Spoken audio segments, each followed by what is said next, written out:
నేను జనసేన పార్టీ నుంచి మొట్టమొదటి బీఫామ్ ఇచ్చేది పితాని బాలకృష్ణ గారు జనసేన పార్టీ ప్రకటించిన మొట్టమొదటి శాసనసభ అభ్యర్థిగా తెలుగు ప్రజలందరికీ సుపరిచితులు. రెక్కాడితే గాని డొక్కాడని కుటుంబ నేపథ్యం తనది. తన తండ్రి ఇంటింటికి తిరిగి కొబ్బరికాయల వ్యాపారం చేసి తనను చదివించారు. దానికి తగ్గట్టుగానే కష్టపడి చదివి ప్రభుత్వ కొలువు సంపాదించారు బాలకృష్ణ గారు. స్వతహాగా తనది దిగువ మధ్యతరగతి కుటుంబం అవడం వలన సగటు మనిషి కష్టాలు తెలిసిన వ్యక్తి అతను. ఎవరైనా కష్టాల్లో ఉన్నారని తెలిస్తే చాలు క్షణం ఆలస్యం చేయకుండా వాలిపోతారు. తనకు తోచినంత సహాయం చేస్తారు.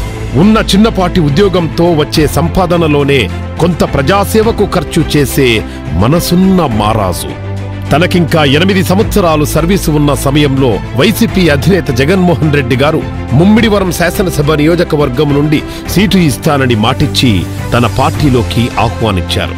తనకు తన కుటుంబ సభ్యులకు రాజకీయాలపై ఆసక్తి లేకపోయినా ప్రజాసేవ చెయ్యాలన్న బలమైన ఆలోచన ఉన్న మనిషి కావడంతో దానికి రాజకీయాలే సరైన మార్గమని భావించి వైసీపీ పార్టీతో రాజకీయ తెరంగేట్రం చేశారు బాలకృష్ణ గారు. అయితే వైసీపీ అధినేత తాను మొదట చెప్పిన దానికి విరుద్ధంగా 3 సంవత్సరాల పాటు పార్టీ కోసం వాడుకొని ఎన్నికలు సమీపిస్తున్న తరుణంలో ముమ్మిడివరం నియోజకవర్గము నుండి వేరే వ్యక్తికి సీటిస్తున్నట్లు ప్రకటించారు. ఉద్యోగం వదిలేసి మరీ వచ్చిన తనను ఇలా నిర్దాక్షిణ్యంగా పక్కన నెట్టేయడం బాలకృష్ణ గారిని అసంతృప్తికి గురిచేసింది.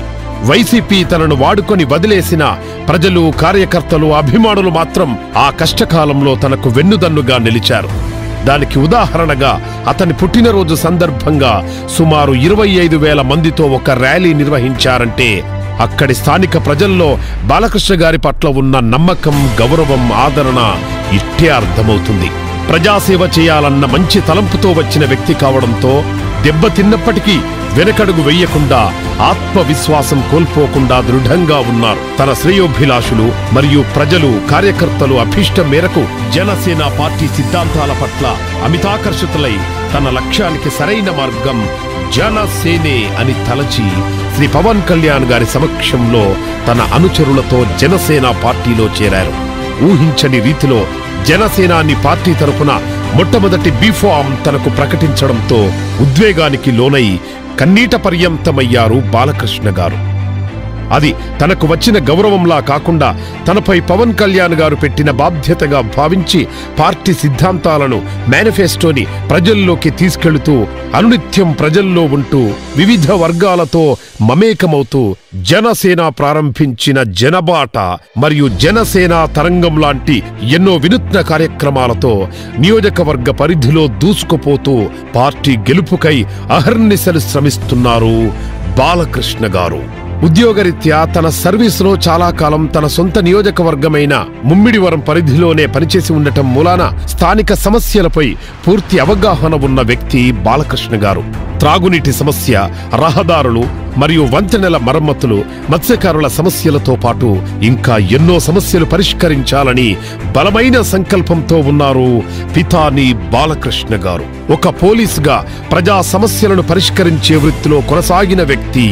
ఆ పదవిని వదిలేసి ప్రత్యక్ష ప్రజాసేవ చేయాలన్న సదుద్దేశంతో రాజకీయాల్లోకి వచ్చిన వ్యక్తి. కష్టాల్లో ఉన్నవారికి లేదనకుండా తన వంతు చేయూతను అందించే వ్యక్తి. అన్నింటికీ మించి ఒక దిగువ మధ్యతరగతి కుటుంబం నుంచి వచ్చిన వారు బడుగు బలహీన వర్గాల సమస్యల గురించి పూర్తి అవగాహన ఉన్న మనిషి. డబ్బుతో ముడిపడ్డ రాజకీయాలకు చరమగీతం పాడాలనే, అవినీతి రహిత పాలన అందించాలన్న ఉన్నత ఆశయంతో పితాని బాలకృష్ణ గారిని రాబోతున్న ఎన్నికల్లో బలపరుద్దాం. సమస్యల పరిష్కారం దిశగా బలమైన అడుగులు వేద్దాం. గాజు గ్లాసుకు ఓటేద్దాం. పితాని బాలకృష్ణ గారిని గెలిపిద్దాం. ముమ్మిడివరాన్ని అభివృద్ధి వైపుగా పరుగులు పెట్టిద్దాం. జై జనసేన, జై హింద్.